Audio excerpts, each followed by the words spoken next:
Pontevedra mantén a súa aposta pola banda deseñada. A cidade prepara a terceira edición do Vedra Gráfica, o festival dedicado a esta arte. Este ano cambia de data, celebrarase do 22 ao 25 de maio. Este ano, como coincide o Mundial do Triatlón, tivemos que movelo un poquinho antes para non pisar todas as actividades que se fan na cidade.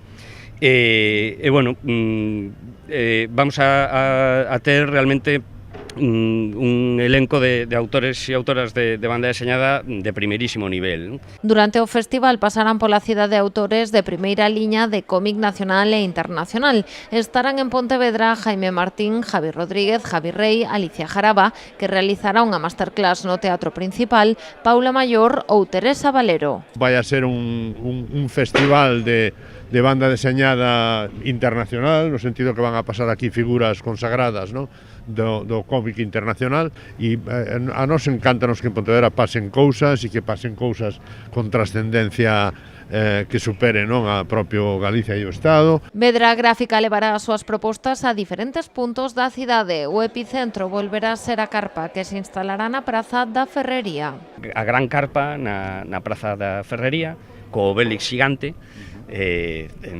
dando benvida a todos os que queiran vir a Pontevedra a ler banda deseñada.